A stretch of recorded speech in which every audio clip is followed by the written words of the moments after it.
नमस्कार मित्रों, आज हम डॉक्टर प्रद्युम्न सिंह, हिंदी साहित्य असिस्टेंट प्रोफेसर, हंडिया पीजी कॉलेज के साथ एक साक्षात्कार आयोजित कर रहे हैं। नमस्कार डॉक्टर साहब। नमस्कार। डॉक्टर साहब, पहला प्रश्न जो ज़्यादातर लोगों के मन में आता है कि नई कविता में नया क्या है? बहुत बढ़िया प्रश्न आपने पूछा। नई कविता में नया क्या है? नई कविता में आपने पढ़ा होगा ये 1951 से प्रारंभ हुई। जहाँ तक नई कविता की विरासत का सवाल है तो आप ये जानिए अच्छी तरीके से कि नई कविता में प्रगतिवाद एवं प्रयोगवाद दोनों से जुड़े हुए कवियों ने अपनी उपस्थिति दिखाई है।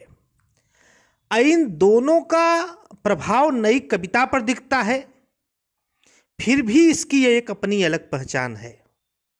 पहले सप्तक में संकलित 5 कवि मार्क्सवादी हैं, लेकिन ये सब प्रयोग को लेकर एक मत हैं। अब मानिए कि कोई भी मार्क्सवादी प्रयोगवादी हो सकता है या कोई भी प्रयोगवादी मार्क्सवादी। भिन्न भिन्न विचारधाराओं से जुड़कर कवि प्रयोग के प्रति अपनी निष्ठा दिखा सकता है और उसे मान लेना चाहिए कि प्रगतिशीलता एवं प्रयोगशीलता में कोई विरोध नहीं है। केदारनाथ अग्रवाल घोषित तौर पर प्रगतिवादी हैं, लेकिन उन्होंने छंद और शिल्प को लेकर कई अभिनव प्रयोग किए हैं। चढ़ी पेड़ महुआ थपाथप में चाहे आप कविता उनकी पढ़ी होगी। मैंने उसको जब जब देखा लोहा जैसा तपते देखा, गलते देखा, ढलते देखा, मैंने उसको गोली जैसे चलते देखा। इसमें एक तरह से लय भी है और कहा जा सकता है एक प्रकार का नया छंद भी है। अब मैं आपको बताऊं, ये कविता प्रगतिवादी ही है, फिर भी इसमें शिल्पगत नए प्रयोग मिलते हैं। तो इस प्रकार कहा जा सकता है कि नई कविता प्रगति और प्रयोग का गुणात्मक विकास है और इसकी कुछ अपनी स्वयं की भी विशेषताएं हैं जो इसे अलग पहचान देती हैं। विषमता भरे जीवन, उसके परिवेश के साथ चित्रित करने की तड़प, समझ रहे हैं, नई कविता की अपनी एक अलग पहचान दिलाती है। अब हम आपको अगर अन्य उदाहरण से समझाएं तो देखिए, नई कविता में आपने प्रश्न किया कि नया क्या है। तो नई कविता परंपरागत समाज को नहीं मानती, लेकिन समाज को स्वीकार करती है। अर्थ को मानती है, लेकिन जीवन को आर्थिक केंद्र में नहीं मानती। अब अगर हम और आपको एक नए प्रयोग से, नए ढंग से अगर समझाने का प्रयास करें तो आपने छायावाद की कविता पढ़ी होगी जी। तो छायावाद से अतिशय भावुकता निकाल दिया जाए, प्रगतिवाद से मार्क्सवाद का हठ निकाल दिया जाए, प्रयोगवाद से अतिशय बौद्धिकता निकाल दिया जाए, तो जो कविता शेष बचती है वो नई कविता के अंतर्गत आएगी। ऐसी को हम नई कविता में नई चीज कह सकते हैं। नई कविता व्यक्ति को भी महत्व देती है, समाज को भी महत्व देती है। व्यापक मानवीय सरोकार या व्यक्ति, उसका संसार अर्थात व्यक्ति को भी मानती है और समाज को भी मानती है। ग्रामीण परिवेश से भी लगाव रखती है, शहरी परिवेश से भी लगाव रखती है। दोनों को लेकर चलने वाली कविता नई कविता है। मुक्तिबोध अब आप देख ही रहे हैं। मुक्तिबोध जो है, अब आप समझिए कि वो कहते हैं, मुक्तिबोध की कविता आप पढ़िए, ब्रह्म राक्षस। ये ब्रह्म राक्षस क्या है? ये मध्यम वर्गीय चेतना की, समझिए मध्यम वर्ग की चेतना की जो व्यक्ति होता है, चेतनाशील होता है, लेकिन उसका कुंठा, निराशा, हताशा, अवसाद, ये क्योंकि वो चाहकर स्वप्न तो बहुत देखता है लेकिन स्वप्न को पूरा नहीं कर पाता, तो ब्रह्म राक्षस के बीच की स्थिति में वो बना रहता है, इसीलिए उसको ब्रह्म राक्षस कहा जाता है। सर्वश्री दयाल सक्सेना जी कहते हैं नई कविता के विषय में, हम तो सारा का सारा लेंगे जीवन, अर्थात आप और आपका संसार दोनों की बात करते हैं। समाज में रहते हुए भी अपनी एक अलग पहचान, समाज में रहते हुए भी अपनी एक अलग पहचान, यही नई कविता का कथ्य है। अब आप जानिए कि आज़ादी के बाद सबसे बड़ा संकट पहचान का था और आज भी यही पहचान का संकट है, अपने चरम पर है। व्यक्ति और उसके परिवेश के साथ नई कविता सृजन करती है। नए कविता के कथ्य में आम आदमी की भी पीड़ा है और बौद्धिक वर्ग की भी पीड़ा है। नई कविता का संघर्ष अंदर और बाहर दोनों है। मैंने कहा है, ग्राम भी है और शहर भी है, अंदर भी है और बाहर भी है, व्यक्ति भी है और समाज भी है। अब नई कविता का संघर्ष अंदर बाहर के विषय में आप सक्सेना जी की कविता पढ़े होंगे। लिखे, मैं नया कवि हूँ, इसी से जानता हूँ, चश्मे की तले दृष्टि बहरी होती है, सत्य की चोट बड़ी गहरी होती है, इसलिए मैं सच्ची चोटें बेचता हूँ, झूठी मुस्कानें नहीं बेचता। तो नई कविता सामान्य मनुष्य की कविता है। समाज में रहते हुए भी अपना अलग पहचान बनाना, यह एक आधुनिक बोध का परिणाम है। और नई कविता व्यक्ति और उसके समस्त अनुभवों को साथ लेकर चलती है, यही उसका कथ्य है। समझ में आई बात? जी।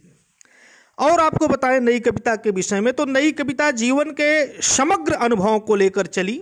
वह किसी विचार विशेष को उसने अपना विषय बनाया। वह मनुष्य की सारी अनुभूतियों को, सुख दुख, उन सारी अनुभूतियों को अपना विषय बनाती है। वह सहज मनुष्य की बात करती है। वह प्रयोगवादियों की तरह ऐसे मनुष्य की बात नहीं करती जो बौद्धिक हैं, न प्रगतिवादियों की तरह बात करती है, न छायावादी की तरह बात करती है। नई कविता एक शब्द में कहें तो सामान्य मनुष्य की बात करती है। जैसे आपने देखा होगा लघु मानव, लघु मानव नई कविता की देन है। तो लघु मानव वह मानव जो अपनी लघुता, सामान्य क्षुद्रता या दीन गरीब होने पर उसे शिकायत नहीं है, बल्कि उसे अपने गरीबी पर स्वाभिमान है, अभिमान है, जो अपने सच के साथ सम्मान पूर्वक जीता है। यही लघु मानव है। नई कविता सारे जीवन से प्यार करती है। मुक्तिबोध की कविता आपने पढ़ा होगा, वो बोले हैं, जो कुछ भी है जो है सहर्ष स्वीकारा है, इसलिए कि जो कुछ मेरा है वो तुम्हें प्यारा है। नई कविता मानवीय सरोकारों की कविता है, अर्थात एक शब्द में कहे मानव के मतलब की कविता है। व्यवस्था के प्रति आक्रोश और कभी अपने आप से लड़ेगा। यह सामान्य मानव की स्वतंत्रता के बाद की स्थिति थी जो सामने आई। इससे इनकार नहीं किया जा सकता, चाहे अच्छा या बुरा। सबसे पहले आस्था पूर्वक उसे स्वीकार करना है, इनकार विकल्प नहीं है। यहाँ पर आप केदारनाथ सिंह की कविता देखिए। नई कविता के परिप्रेक्ष्य में उन्होंने लिखा था, जहाँ लिखा था प्यार वहाँ लिख दो सड़क, अर्थात आम रास्ता। कोई फर्क नहीं पड़ता, हमारे युग का मुहावरा है, कोई फर्क नहीं पड़ता। तो मनुष्य और उसके सारे परिवेश को लेकर नई कविता अस्तित्व में आई। व्यष्टि और समष्टि दोनों को साथ लेकर चलना ही नई कविता है। मुक्तिबोध की कविता एक बहुत अच्छी हमें इस पर लगती है, विवेक को बघाड़ डाला स्वार्थों के तेल में। तो ये व्यवस्था के प्रति नई आक्रोश है। इसी नई कविता में एक कबीर का जन्म होता है। मुक्तिबोध के विषय में हम आपको बताते हैं। मुक्तिबोध की अगर ठाठ किसी से मिलती है तो कबीर से मिलती है। और उन्होंने कहा था कि अब अभिव्यक्ति के खतरे उठाने ही होंगे, तोड़ने होंगे गढ़ और मठ सब। तो मुक्तिबोध देख रहे थे कि राजनीति, समाज, धर्म के जितने मठ हैं उनको तोड़ना होगा। स्वतंत्रता, दरअसल स्वतंत्रता मिलने के बाद में स्वतंत्रता का संकट था। तमाम गढ़ बने थे जो कि स्वतंत्रता को बाधक बनाए थी। लेकिन आप बताइए, स्वतंत्रता के बाद भी आम जनता का मोहभंग हो गया, क्योंकि जिस भक्ति काल में यदि हम जाते हैं तो वहाँ चिंता थी भगवान की, जब जब होई धर्म के यानी, बाढ़ई असुर अधम अभिमानी, तब तब प्रभुधर विविध शरीरा, हरहि कृपानिधि सज्जन पीरा। तो तमाम चिंताएं, तमाम समस्याएं भगवान के नाम पर हम छोड़ देते थे कि संकट आएगा भगवान दूर करेंगे। आधुनिक काल में उसी प्रकार से हमने ये स्थापित कर दिया कि आज़ादी आएगी, हमारा सब काम हो जाएगा, सारी स्थिति सुधर जाएगी। लेकिन आज़ादी तो आई, आज़ादी से मोह भंग हो गया, क्योंकि जो सपने हम देखे थे वो सपने हमारे टूट गए। तो वही बात है कि ये कभी आपको नई कविता आत्मचिंतन की ओर मोड़ती है और कभी व्यवस्था पर आक्रोश हो जाता है। तो वही है बहुत, इसीलिए कवियों ने अपने अपने शब्दों में नई कविता के विषय में अपना अपना अनुभव बांटा है। रघुवीर सहाय जी तो कहते हैं, आज फिर शुरू हुआ जीवन। आज मैंने एक नन्ही सी सरल सी कविता पढ़ी, तो आज मैंने ठंडे जल में देर तक स्नान किया, आज मैंने ढलते हुए सूरज को देखा, आज एक बच्ची आई किलक किलकारी चढ़ी। तो छोटी छोटी खुशियों को लुप्त करके, ये छोटी छोटी खुशियां जो लुप्त हो रही हैं, नई कविता उसको भी महत्व देती है। वो कहती है, नए जो पल मिला है उसको समर्पित भाव से आप जिए, भोगो उसको, क्योंकि क्षण का महत्व है। तो मुक्त स्वतंत्र भाव से नई कविता जीना चाहती है, इसलिए नई कविता संपूर्ण जीवन की कविता है। अगर हम इसके विशेषताएं में लिखें, और विशेषताएं में अगर आपसे पूछें विशेषताएं के विषय में, तो सबसे पहली इसकी विशेषता होती है कथ्य की व्यापकता। और कथ्य की व्यापकता उसके आप तो हम बता ही दिए हैं। क्षणों का महत्व इसकी दूसरी विशेषता है। तीसरी विशेषता है लघु मानववाद। चौथी विशेषता है तनावग्रस्तता। तो इसलिए, और एक और विशेषता कह सकते हैं नई कविता की जो बहुत प्रमुख विशेषता है, अनुभूति की प्रामाणिकता। अनुभूति की प्रामाणिकता ये नई कविता की बड़ी महत्वपूर्ण विशेषता है। तो इस तरीके से नई कविता व्यक्ति और समाज दोनों की बात करती है। और नई कविता का मोहभंग राजनीतिक स्तर पर भी है और नैतिक स्तर पर भी है, और ये मोहभंग हो भी रहा है। तो मानवीय स्वतंत्रता नहीं मिली थी, एक नए स्वतंत्रता के लिए तैयार कर रही थी नई कविता, एक नई लड़ाई के लिए तैयार कर रहे थे मुक्तिबोध। तो नई कविता के विषय में मैं आपको बहुत कुछ बताया। अगर कोई आपको समस्या हो, कोई मुश्किल हो, तो आप